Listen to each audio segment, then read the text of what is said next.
Episode की शुरुआत में हमें माल्या दिखाई जाती है जो इस आदमी के पास आती है। यह आदमी कहता है तुम्हारी टीम का जो हेड है उसकी रेपुटेशन काफ़ी ज़्यादा ख़राब हो चुकी है और तुमने अपना नाम भी काफ़ी ज़्यादा गिरा लिया है। माल्या कहती है इसमें मेरी कोई गलती नहीं है, सारी गलती हमारे टीम लीडर की थी, मैं बेकसूर हूँ।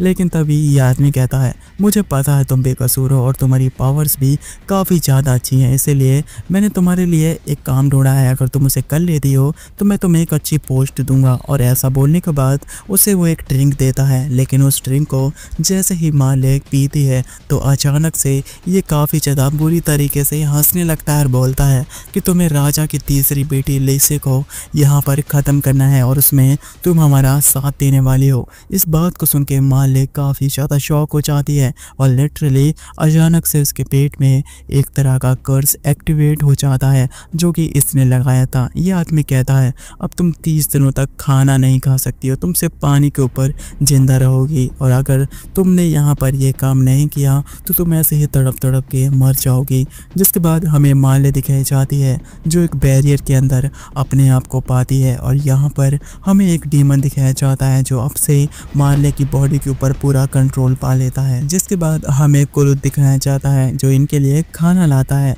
यहाँ पे यूलेशिया बताती है कि कुरुत ने सारे मैजिक बैरियर हटा दिए हैं, लेकिन डरने की कोई बात नहीं है क्योंकि मिमी को यहाँ पर आ चुकी है। उसने हर जगह अपने मैजिक सोल्जर्स लगा दिए हैं और यहाँ पर हमारी जो गुरु माँ है वो भी इस पे काम कर रही है। लेकिन जो हमारी यूलेशिया है कुरुत के बनाए हुए केक को जैसे ही वो छूती है तो लिटरली उसे वो इतना ज़्यादा पसंद आता है कि आप लोग उसका फेस यहाँ पर देख सकते हो। जिसके बाद यहाँ पे जो लिसे है वो कहती है कुरुत तुमने जो दलिया मेरे लिए पहले बनाया था प्लीज़ वैसे दोबारा बना दो, उससे मेरा कर्ज ठीक हो गया था। कुरुत कहता है चिंता मत करो, अब तुम्हें कर्ज कभी नहीं लगेगा। इस बात को सुन के लिशा यूलेशिया दोनों ही शॉक हो जाती हैं। यूलेशिया पूछती है आखिरकार ये तुम कैसे कह सकते हो कि उसको दोबारा फिर कभी कर्ज नहीं लग सकता है। जिसके बाद सीन शिफ्ट होता है और हमें कुछ आदमी दिखाए जाते हैं जो बोलता है तुम्हें जल्दी से अपने कर्ज को एक्टिवेट करना पड़ेगा लिसे के ऊपर। जिसके बाद वो अपनी दोबारा से अपनी पावर का यूज़ करता है ताकि वो लिसे के ऊपर कर्ज लगा सके। लेकिन इस बार वो अपनी पावर का जैसे यूज़ करता है तो गुरु माँ उसे पकड़ लेती है और यहाँ पे कुरुत कहता है कि मैंने इस पूरे महल में ही एक तरह का बैरियर सेट कर दिया है जिससे अगर कोई भी यहाँ पर किसी तरह का कर्ज लगाएगा तो उसके फेस एक तरह से ग्लो करने लगेगा और यहाँ पर इस आदमी का फेस ग्लो करने लगता है। जिसके बाद यूलेशिया कहती है ये बात तो मेरे को जल्द से जल्द मिमी को बतानी पड़ेगी और ऐसा सोचते ही वो वहाँ से चली जाती है सारी इन्फॉर्मेशन यूलेशिया और गुरु माँ को देने के लिए। कुरुत कहता है लिशे शायद हमें बाहर चलना चाहिए, बहुत दिन हो गए हैं हमने बाहर शॉपिंग नहीं करी है। तो हमारी जो लिशे है वो मना कर देती है क्योंकि यूलेशिया ने उसे बाहर जाने से मना किया है। जिसके बाद हमें यहाँ पे दो सोल्जर्स दिखाए जाते हैं जो कि बाहर की निगरानी रखते हैं। उन्हें लगता है कि मुझे नहीं लगता यहाँ पे कोई भी मॉन्स्टर वगैरह आने वाले हैं। और दूसरी तरफ हमें यही आदमी दिखाया जाता है जिसका पूरा फेस बहुत ही ज़्यादा ग्लो कर रहा था। गुरु माँ कहती है लगता है उसके साथी ने ही इसे मार दिया है क्योंकि वो उस मैजिक को ठीक नहीं कर पाई इसके ऊपर के कर्ज को। जिसके बाद एक सोल्जर कहता है कि जंगलों से बहुत सारे मॉन्स्टर आ रहे हैं। जिसके बाद ये लोग देखते हैं कि जंगलों की तरफ से बहुत सारे स्केलेटन मॉन्स्टर उनकी तरफ आ रहे हैं। ये आदमी सारे सोल्जर्स को यहाँ पर बुलवाता है और युद्ध के लिए इन्हें कमांड करने के लिए कहता है। लेकिन ये आदमी कहता है कि वो उसके साथ जाएगा लेकिन वो उसे मना कर देता है। जिसके बाद ये सोल्जर जैसे ही दीवार से टकराते हैं तो ये गायब होने लगते हैं। तो ये आदमी सोचता है इस दीवार को तो कुरुत ने बनाया था, कहीं उसने किसी तरह की कोई मैजिक पावर तो नहीं डाली इन दीवारों में। और देखते ही देखते सारे स्केलेटन मॉन्स्टर गायब हो जाते हैं। और दूसरी तरफ हमें यहाँ पे माल्या दिखाई जाती है जो कि भाई बहुत ज़्यादा तकलीफ में होती है। ये डीमन कहता है ये तो अभी शुरुआत है, मैं धीरे धीरे करके तुम्हारी सारी पावर ले लूँगा। जिसके बाद यहाँ पे जो यूलेशिया है वो सारी सिचुएशन कुरुत को समझाती है कि कैसे जंगलों की तरफ से जहाँ से स्केलेटन आ रहे हैं उस अड्डे का इलाके का पता ही नहीं चल गया है और यहाँ पर जो हमारे सोल्जर्स हैं वो प्लानिंग बनाना स्टार्ट कर दिए हैं। कुरुत कहता है कि वो भी उसके साथ आना चाहता है, वो उसकी मदद करना चाहता है। लेकिन यूलेशिया कहती है कि तुम पास की लड़ाई में अच्छे नहीं हो और किसी ना किसी को यहाँ पर रुकना पड़ेगा और वैसे भी तुम्हारे साथ तो लिसे है, तुम भूल गए तुम्हें उसे प्रोटेक्ट करना है, ये तुम्हारी ड्यूटी है। जिसके बाद कुरुद कहता है लीशे मैं कहीं नहीं जा रहा, मैं तुम्हारे साथ रहूँगा। इस बात को सुन के तो लीशे एकदम खुश हो जाती है और उसका चेहरा सच में काफ़ी ज़्यादा फनी लग रहा है। जिसके बाद हमें स्केलेटन मॉन्स्टर दिखाए जाते हैं जो भी इसके गेट के बाहर होते हैं और यहाँ पर यूलेशिया उन सभी को लेके उन वॉरियर के पास आ जाती है। यूलेशिया इन दोनों को हमारी वॉरियन से इंट्रोड्यूस करवाती है, जिसके बाद यूलेशिया कहती है कि उन्हें उन स्केलेटन मॉन्स्टर का ठिकाने का पता चल गया है तो वो वहीं जा रही है। लेकिन ये आदमी कहता है अगर तुम अकेले वहाँ जाओगी तो तुम मर भी सकती हो। लेकिन यहाँ पर वो एक क्रिस्टल दिखाती है और बोलती है मैं इस क्रिस्टल का एक तरह से इसकी हेल्प लूँगी। लेकिन यहाँ पे गुरुमा कहती है चिंता मत करो, ये क्रिस्टल काफ़ी ज़्यादा पावरफुल है। लेकिन ये आदमी कहता है मैं एक ही शर्त पे तुम्हें जाने दूंगा, मैं भी तुम्हारे साथ चलूँगा। लेकिन पीछे से ये आदमी कहता है नहीं, अगर आप चाहोगे तो फिर मैं भी आपके साथ चलूँगा। लेकिन ये आदमी कहता है अगर तुम भी मेरे साथ चलोगे तो यहाँ के मेंबर्स को, लोगों को कौन लीड करेगा, तुम यहीं रहोगे।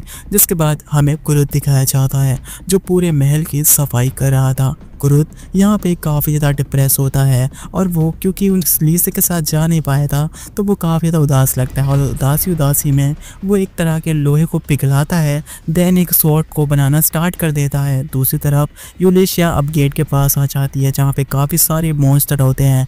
तो यूलेशिया उसी क्रिस्टल को बाहर निकालती है और जोर से उन मॉन्स्टर की तरफ फेंक के मारती है, जिससे वहाँ पे इतनी ज़्यादा रोशनी क्रिएट होती है कि देखते ही देखते सारे मॉन्स्टर वहाँ से गायब हो जाते हैं, जिसे देख के ये लोग काफ़ी खुश होते हैं। यूलेशिया कहती है यही मौका है, अब हमें बाहर चलना चाहिए और वो दोनों बाहर चला जाते हैं। दूसरी तरफ हमें कुरुद दिखाया जाता है जो कुछ डिप्रेस लग रहा था क्योंकि वो यूलेशिया की मदद नहीं कर पा रहा है और इसी डिप्रेशन में ही उसने एक तरह का कटाना या टिगर बना दी होती है, ठीक है ना। और यहाँ पे कुरुद सोचता है ये तो कोई डी रैंक का बंदा भी बना लेगा, मैं किसी काम का नहीं हूँ। लेकिन तभी यहाँ पे लीशे आ जाती है। लीशे कहती है कुरुद साहब खाना तैयार हो गया है। लेकिन जब वो उसके पास आती है तो वो देखती है कि कुरुद ने तो एक स्वॉर्ड बना दी है, तो वो उससे मांगती है और उससे बोलती है कुरुद साहब ये तो काफ़ी ज़्यादा अच्छी है, क्या मैं इसे चला के देख सकती हूँ। कुरुद कहता है इसे तभी यूज़ कीजिएगा जब आपको उसकी ज़रूरत है, अगर आपको ये पसंद है तो आप इसे रख सकती हो। लीशे उसका शुक्रिया अदा करती है। लेकिन भाई हमारा कुरुद उसकी तरफ देखकर बोलता है कि ये पक्का फेक स्माइल कर रही है, ये मुझसे कुछ छुपा रही है। जिसके बाद कुरुद कहता है आप मेरे को सच बताओ कि आपकी जान का यहाँ पे कोई पीछे पड़ा है आपकी जान के लेने के लिए। जिसके जवाब में लीशे कहती है इसका मतलब तुम्हें यहाँ पे फाइनली पता चल चुका है। और लीशे बताती कि कैसे यूलेशिया उन्हीं मॉन्स्टर को मारने के लिए गई है जो उसे मारना चाहते हैं। लेकिन कुरुद कहता है लेकिन मैंने तो यहाँ पे सुना था कि वहाँ पर मेरी जो दल है हम एक बार वहाँ पे गए थे। और कुरुद को फिर से वही सारी बात आती कि कैसे वो अपने हेड जो लीडर है उसके साथ वहाँ पर गया था और उसे सारी चीज़ें वहाँ की पता है। लेकिन कुरुद सोचता है कि अगर लीशे को ये बात पता थी, उसने मुझे बताया भी था कि एक मॉन्स्टर है जो कि हमारी लीशे है उसे मारना चाहता है, पक्का वो उसे मारने के लिए ही गई होगी। लेकिन कुरुद कहता है मैं किसी काम का नहीं हूँ, मैं यहाँ पर फाइट में अच्छा नहीं हूँ। लेकिन तभी उसके दिमाग में आता और बोलता है कि मैं अपनी ज़िंदगी में चाहता हूँ, मैं उन्हें प्रोटेक्ट भी नहीं कर सकता। इस बात को सुन के लीशे काफ़ी शौक होती है और बोलती है तुम जिसे चाहते हो क्या मतलब है। लेकिन तभी कुरुद कहता है मैं तुम्हें, यूलेशिया और सारे दोस्तों को चाहता हूँ, मैं किसी को खोना नहीं चाहता, इसीलिए मैंने डिसाइड किया है कि मैं भी उनकी मदद करने के लिए वहाँ जाऊँगा। लेकिन तभी लीशे कहती है बाहर बहुत सारे मॉन्स्टर हैं, हम भला वहाँ कैसे जा पाएंगे। लेकिन कुरुद कहता है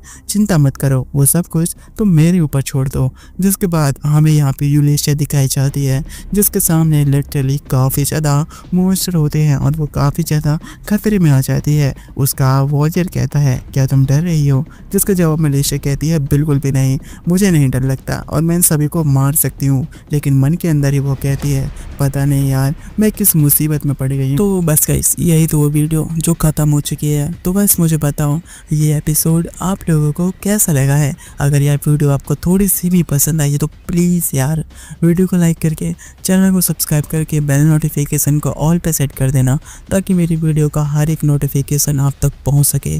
और हो सके तो प्लीज़ यार आप लोग वीडियो को ज़्यादा से ज़्यादा शेयर करो ताकि लोगों को पता पड़े कि यार इतनी बढ़िया एनिमे सीरीज़ चल रही है, ठीक है ना। तो प्लीज़ यार मेरे लिए इस वीडियो को ज़्यादा से ज़्यादा शेयर कर देना और हो सके तो लाइक भी कर दिया करो क्योंकि लाइक और कमेंट से मोटिवेशन मिलता है। चलती है, ठीक है ना। तो बस गाइस इतना काम मेरे लिए कर देना ताकि यार मुझे अच्छा लगे, ठीक है, मेरी खुशी के लिए कर दो यार प्लीज़, ठीक है ना। और यहाँ पे मैंने एक रिकैप है वो तैयार कर लिया है, तो अब चिंता मत करो, मैं कल तक उसे डाल दूंगा, ठीक है, चिंता मत करो। तो सेकंड चैनल पे एक रिकैप आने वाला है, तो उसे मिस मत करना, ठीक है। और बस गाइस आज के लिए इतना ही, मैं मिलता हूँ एक और बढ़िया शानदार एक्सप्लेनेशन के साथ, तब तक के लिए बाय बाय।